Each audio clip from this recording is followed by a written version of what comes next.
중국이 공산화되고 나서 얼마 안 됐을 때 어떤 농부가 자기도 공산당이 되고 싶어 해서 당서기를 찾아가서 말을 했습니다. 저도 공산당원이 되고 싶습니다. 당서기가 그 농부에게 말합니다. 당신이 공산당이 되려면 당신이 갖고 있는 모든 것 다 내려놓아야 합니다. 그래도 하려고 합니까? 네, 그러려고 합니다. 집이 두 채 있다면 한 채는 내놓아야 합니다. 농부가 알고 있습니다. 경운기가 두 대라고 하면 한 대는 내놓아야 합니다. 씩씩하게 답을 합니다. 알고 있습니다. 고양이가 두 마리면 한 마리는 내놓으셔야 합니다. 알고 있습니다. 소 두 마리가 있다면 한 마리는 내놓아야 합니다. 농부가 그 질문에는 고개를 갸우뚱하면서 표정이 좀 달라졌습니다. 농부에게 정말 소 두 마리가 있었기 때문에 그렇습니다. 다른 것들은 다 하나밖에 없든지 아예 없든지, 그런데 소는 진짜 두 마리가 있었기 때문에 그거 하나 내놓아야 되는 거예요.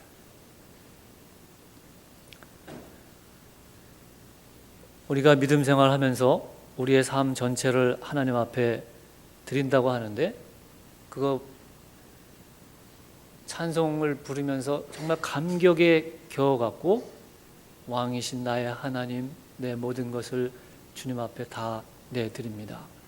찬송을 부르는 건 정말 간절해요. 그런데 막상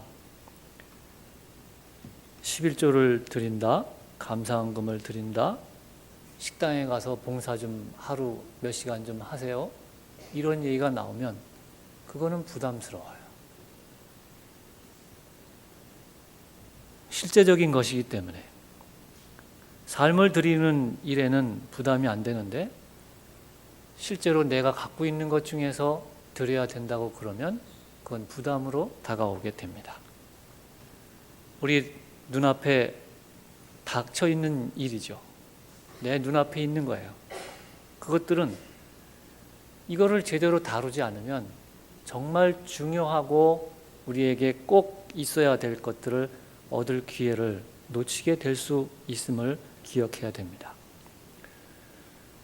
제가 처음에 성지순례를 갔을 때, 젊은 어린 나이죠. 전도사 때 이제 지방 교역자들이 성지순례를 갔는데, 첫 번째 외국을 나가는 여행이었습니다. 아내와 함께 가서 필요한 것들이 있을 거다 생각하면서 가방에다가 쌌어요. 옛날에 그 이삿짐 가는 가방 있잖아요. 이렇게 큰 가방. 짐을 하나가 가득 들어갔습니다. 뭐 운동화, 갈아입을 옷, 필요한 여러 가지 것들 채우다 보니까 하나 가득 차더라고요. 근데 막상 성지순례를 하면서 든 마음이 뭐냐면, 그게 그야말로 짐으로 느껴졌습니다. 그리고 실제로 갖고 간 것 중에 쓰지도 않고 펼쳐보지도 않고 갖고 도로 그대로 갖고 온 것들이 대부분이었어요. 욕심이었고 집착이었죠. 실제로 여행에서만 그런 게 아니라 우리 삶에 있어서도, 일상의 삶을 살아가면서도 사실은 필요 없는 것들이 얼마나 많은지 모릅니다. 그런데 그 필요 없는 것들을, 그리고 최소한만 있어도 살 수 있는 것들을 더 얻겠다고 우리가 갖고 있는 그 마음이 우리의 삶을 망치게 하는 경우가 있다는 거죠. 사도 바울이 아시아로 가서 복음을 전하려고 계획을 잡았습니다. 하나님, 제가 아시아로 가서 주의 복음을 전하려고 합니다. 그런데 복음 전하는 거 당연히 하나님께서 기뻐하실 일인데 성령께서 자꾸 막으시는 거예요. 그러다가 여러 날을 지났는데 어느 날 밤에 마케도니아 사람이 자기들에게 와서 자기들을 좀 도와달라고 하는 환상을 보게 됐습니다. 바울이 그것을 하나님의 부르심으로 알고 마케도니아 지방으로, 아시아에서 마케도니아 지방으로 복음의 길을 바꿉니다. 그리고 그 첫 번째 들어갔던 곳이 빌립보 성입니다. 거기서 복음을 전하는데 쉽게 전하지 않습니다. 지금까지 바울이 복음을 전했던 곳들은 대부분 유대인들이 그래도 흩어져서 이민 가서 그곳에 살던 그런 지역들이었는데, 이제부터는 생판 유대인도 없이 자기가 그곳에 가서 개척을 해야 되는 그런 지역이 되었던 거예요. 기도하러 가는데 가다가 점을 치던 여인을 만났습니다. 정말 신통하게 점을 잘 치는 여인이었습니다. 그런데 신부는 노예였어요. 점을 잘 치니까 그 노예 주인이 그 노예를 통해서 돈을 엄청나게 벌었습니다. 주인에게 큰 이익을 남겼다고 성경이 말을 합니다. 그러면 주인 생각에, 물론 돈 버는 것도 중요한 일이겠지만 아마 그런 생각도 들었을 법해요. 야, 어떻게 이렇게 점을 잘 칠까? 어떻게 이렇게 신통방통하게 잘 맞출까? 그러면서 이게 눈에 보이는 내 눈앞에 있는 세계만 아니라 분명히 그 뒤에 뭔가가 이 세계를 또 움직일 수 있는 그런 세계가 있다고 하는 것에 대해서 좀 생각해 볼 수도 있을 텐데 전혀 그런 생각을 하지 않았던 것 같습니다. 하루는 그 여종이 이상한 행동을 합니다. 타지에서 온 낯선 사람이 있는데 그 사람을 보면서 소리를 막 지르면서 따라다닙니다. 이 사람들은 하나님의 종이라, 구원의 길을 너희에게 전하는 자라. 이게 한두 번 그러고 끝난 것이 아니라 여러 날을 그렇게 떠들면서 쫓아다녔다고 합니다. 여러분, 바울의 입장에서 지금 전도가 잘 안 되고 자기가 아는 사람도 없고 그러는데, 만약에 이 사람이 요즘 우리로 치면 이 교회 근처에 점치는 집이 있는데 새로 이사 온 사람이 그 집에 점치러 갔다가 그 당신 팔자가 참 이상한데 교회 갈 팔자야. 그러면서 성덕교회 가는 게 좋겠어.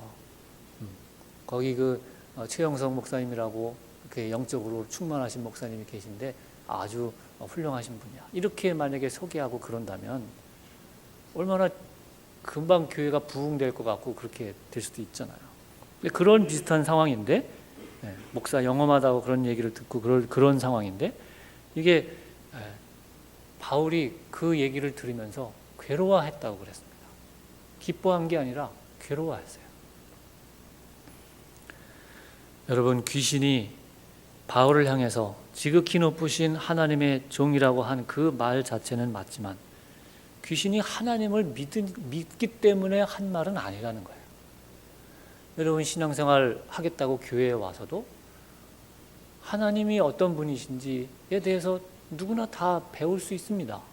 그러나 그 머릿속으로 내가 알고 이해돼요, 이런 거 말고 하나님이 정말 살아계신 하나님이신가 하는 그 점이 나에게 믿어지는가 하는 것은 조금 다른 문제일 수 있다는 거예요. 야고보가 이렇게 말했습니다. 너희가 하나님이 한 분인 줄 아느냐? 귀신들도 믿고 떠느니라. 여러분, 하나님 앞에 인생을 맡겨서 그런 것이 아니라 하나님이 무섭고 두려웠기 때문에 귀신은 떱니다. 그러한 마음 상태가 바로 이 여자에게, 점치는 종에게 있었다는 거예요. 그러니까 바울에게는 그것이 자기에게 도움이 될지도 모르겠다 하는 그런 생각이 아니라 참으로 가련하고 불쌍한 사람이다. 그거 계속 그러니까 그것이 사람이 불쌍해 보이니까 마음이 괴로운 마음이 드는 거예요. 그래서 마침내 그 귀신에게 명령을 합니다. 여인에게서 떠나가라. 명령한 그대로 즉시 나갔습니다. 그런데 이제 이해 못하게 되는 반응이 주인에게서 나타났어요.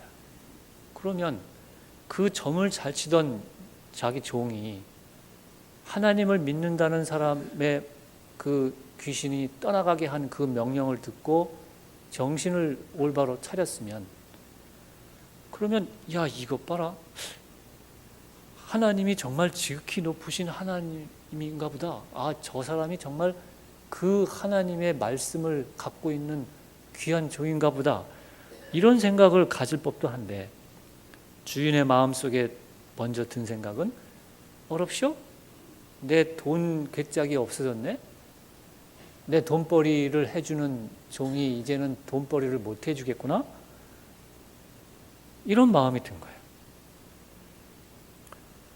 여러분, 성경에 보면 예수님께서 거라사 마을에 귀신 들린 자를 찾아가셨던 적이 있습니다.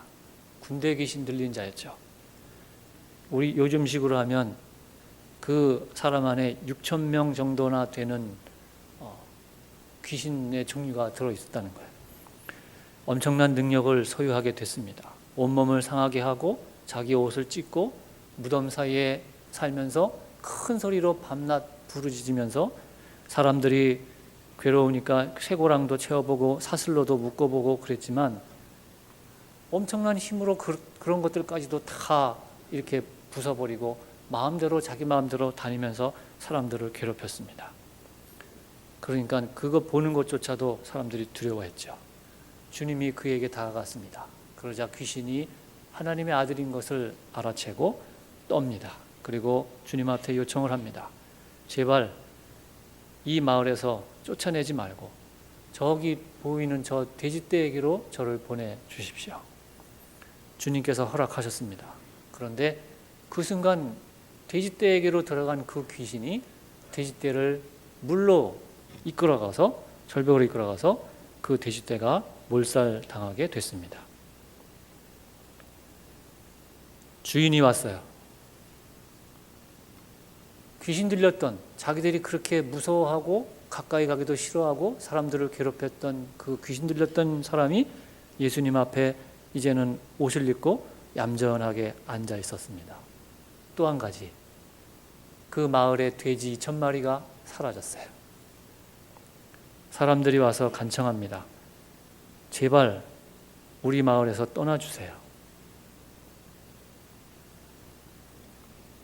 여러분, 귀신 들린 자는 자기들이 어떻게 하지 못해도 어쨌든 내 돈에 해롭진 않으니까, 또 그 귀신으로부터는 우리 소유를 보호할 수 있겠다고 생각을 했었지만, 예수님이 여기 계셨다가는 우리가 갖고 있는 것 잘못하면 다 없어지겠구나, 이렇게 생각하고 귀신을 다스리고 만유의 주이신 예수님을 저기 동네에서 떠나가라고 요청을 하셨다는 거예요.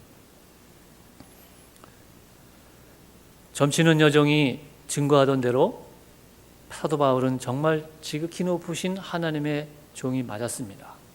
그리고 바울과 그 일행이 전하는 그 구원의 소식을 들으라고 그렇게 소리쳤습니다.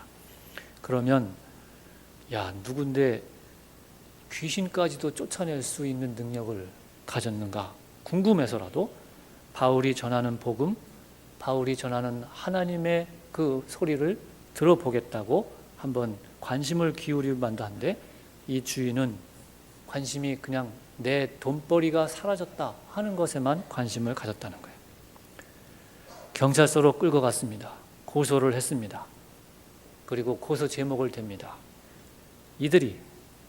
이들이라고 그랬을까요? 이놈들이 유대인인데 로마 사람인 우리가 받지도 못하고 행치도 못할 풍습을 전하고 있다고 고발을 합니다.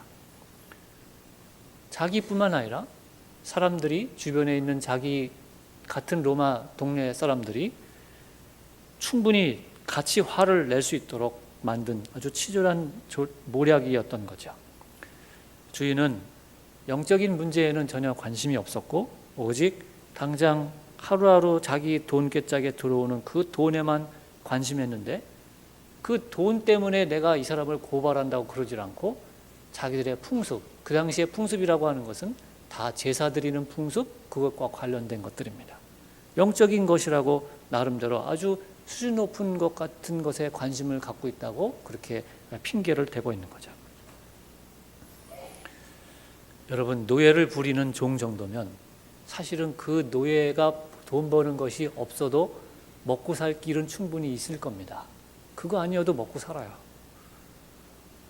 더 중요한 것도 분명히 있다 생각하면서 바울이 전하는 그 복음에 대해서 관심을 가질 수 있을 텐데 그러질 못했어요. 당장 눈앞에 있는 것에만 관심을 기울였다는 거죠. 그러면서 모든 생각을 자기 나름대로 합리화합니다. 여러분은 신앙생활을 하면서 무엇을 가장 중요하게 바라보고 계십니까? 이것은 돈 문제만 아니라 사람과 사람 사이의 관계, 내가 하고 있는 일들, 내가 살면서 경험하는 그런 모든 일들과 사실은 다 똑같이 같이 관계된 일이라고 하는 사실입니다. 당장에 눈앞의 일만 본다면 내 눈앞에 벌어지는 그 일로만 갖고 때로는 걱정하고 염려하고 더 넘게는 그것 때문에 분노하고 또 더 지나면 계속해서 안 되는 것 때문에 좌절하고 낙심하고 인간관계도 그런 식으로 때로는 파탄이 날 때도 있고 그렇게 되는 거죠. 내 눈앞에 있는 그 너머에 있는 것들 이것만 살짝 좀 치워놓고 바라본다면 우리가 더 충분히 그거보다 중요하게 여겨질 수 있는 일들이 분명히 있을 텐데 그것을 보지 못하는 어리석은 일을 하게 되는 겁니다. 그러면서 우리가 핑계대는 말이 있어요. 나 좋자고 하는 말이 아니야. 나만 잘 먹고 잘 살자고 그러는 게 아니야. 또 더 그런 말이 있죠. 우리가 정말 아주 중요하게 여기는 거 있어요. 이게 다 먹고 살자고 하는 일인데 웬만하면 마음에 안 들어도 봐달라고 그러는 것이고 또 먹지 않으면 살 수 없으니까 먹고 살 수 있게 해달라고 하는 애원도 담겨 있을 겁니다. 여러분 사실 따지고 보면 인생에서 가장 줄기차게 반복되고 거듭되는 일이 먹고 사는 겁니다. 먹는 일이죠. 먹고 사는 문제는 우리 인생에서 정말 중요한 문제입니다. 그런데 여러분 왜 먹나요? 왜 밥을 잡숫고 왜 간식을 먹고 어쨌든 무엇을 먹든지 먹잖아요. 왜 먹나요? 당연히 살기 위해서 먹는다고 그럽니다. 그런데 여러분 사실은 먹을수록 우리가 죽는다는 사실을 여러분은 알고 계십니까? 많이 먹을수록 일찍 죽고 오래 먹은 분일수록 죽을 때가 가까이 있는 겁니다. 여기 있는 우리 청소년부보다 제가 아마 서너 3배 이상은 먹었을 거예요.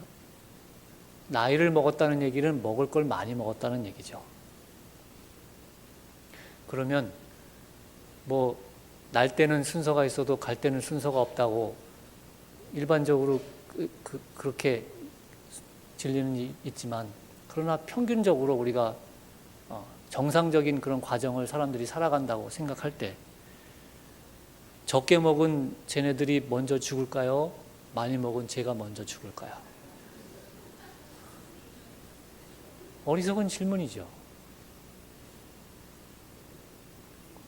세상 양식은요, 우리가 그렇게 피땀 흘려서 이거 먹고 살아야지. 이거 먹고 살자고 하는 일인데 열심히 그거 해갖고 거기에 관심 갖는 그 일들이 그렇게 해서 먹은 것들이 죽음을 재촉하고 있는 것이라는 사실을 우리는 놓치고 있을 때가 많습니다. 세상의 것은 참 양식이 아닙니다.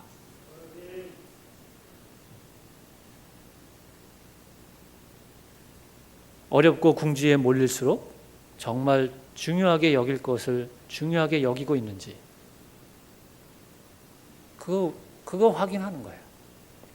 그것을 놓치면 우리는 먹을 거 놓쳐서 안타까워하는 그것만이 아니라 진짜 중요한 것을 놓치고 맙니다.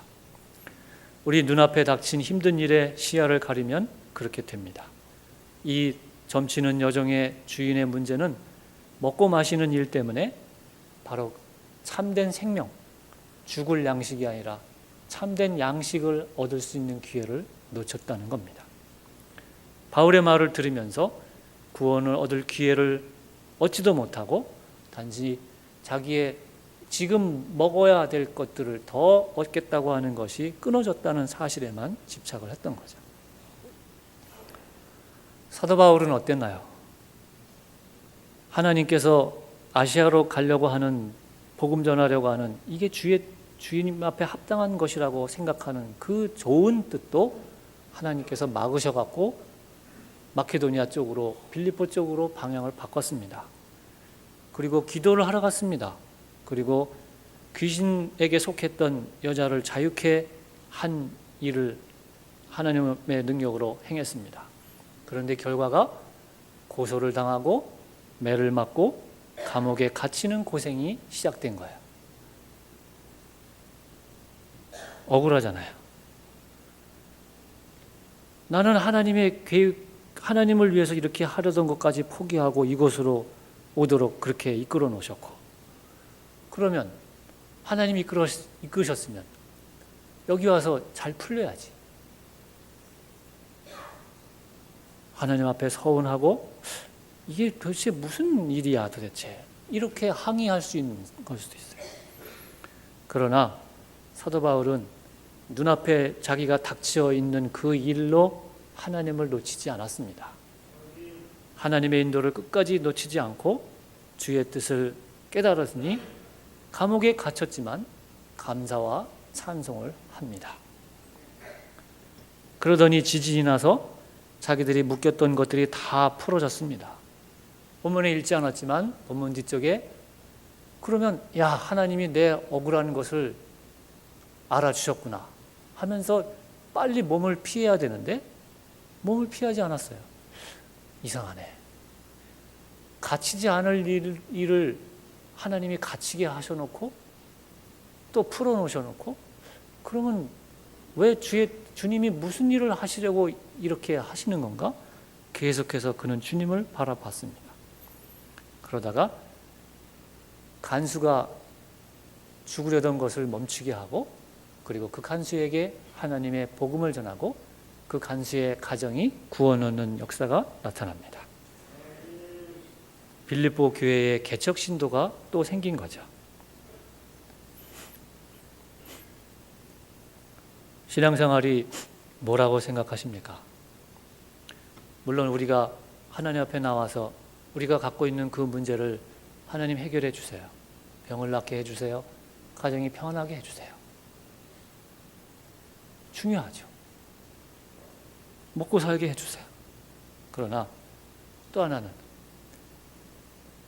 우리 앞에 다가와 있는 그 일들을 이게 어느 자리에 있어야 되는 것인가를 분명하게 너가 분별하면서 살으려고 하는 거죠. 여러분, 손가락 2개만 갖고도 우리는 세상을 깜깜하게 살 수밖에 없는 일이 있습니다. 이거 좀 예배 시간에 좀 그렇긴 하지만, 여러분 손가락을 이렇게 2개만 한번 해보실래요? 이렇게 해놓고 한번 손을 들어보세요. 그리고 이렇게 자기 눈, 코 앞쪽으로 이렇게 해놓으시고 한쪽 눈을 감으세요. 2눈 중에 한쪽 눈을 감으시고, 그리고 그 손가락을 떠 있는 눈 쪽으로 천천히 한번 이렇게 갖다 대 보시기 바랍니다. 어떠신가요?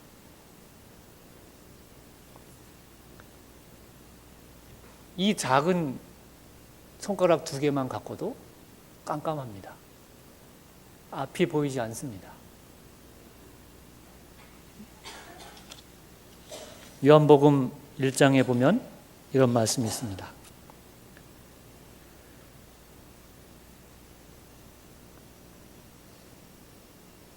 빛이 어둠에 비추되, 앞에부터 읽어드리는 게 좋겠네요.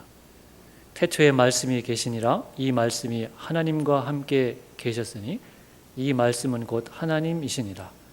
그가 태초에 하나님과 함께 계셨고 만물이 그로 말미암아 지은 바 되었으니 지은 것이 하나도 그가 없이는 된 것이 없느니라. 그 안에 생명이 있었으니 이 생명은 사람들의 빛이라.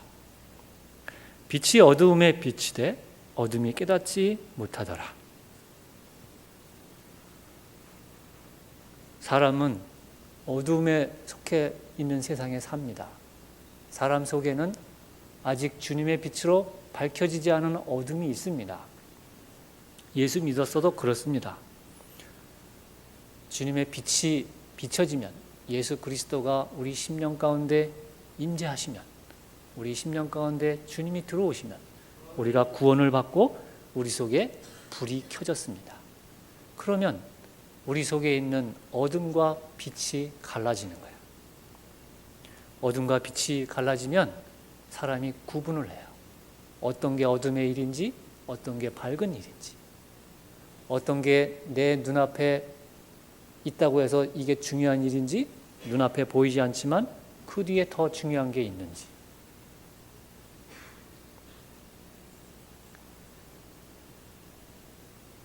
어려운 일을 당하고 병이 들면, 걱정거리가 생기면 그런 것들에 우리의 눈이 딱 가리게 됩니다.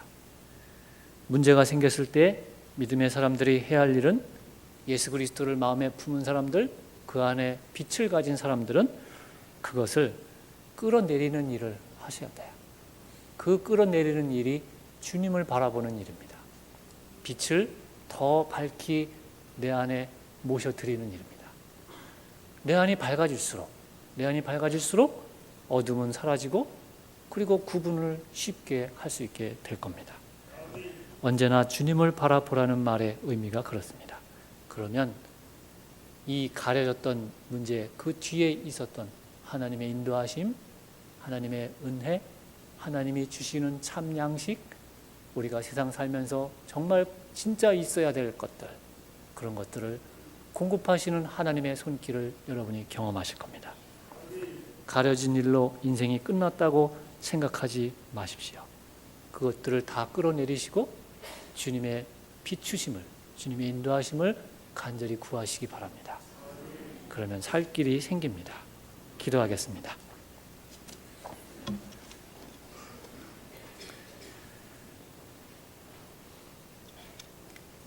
우리의 생명의 빛이 되신 좋으신 하나님, 눈앞에 닥쳐진 일 때문에 주님 바라보는 눈도 가려지지 않도록 저희들을 깨우쳐 주시고, 오직 하나님 나라, 주님의 임하심, 우리의 생명을 살리신 빛 되신 예수 그리스도 바라볼 수 있도록 은혜를 허락해 주옵소서. 세상의 그 어떤 것도 우리를 이끌어 가시는 주의 사랑의 손길을 끊을 수 없다고 하는 사실 확신하며 살아가게 하옵소서. 예수 그리스도의 이름으로 기도하옵나이다. 아멘.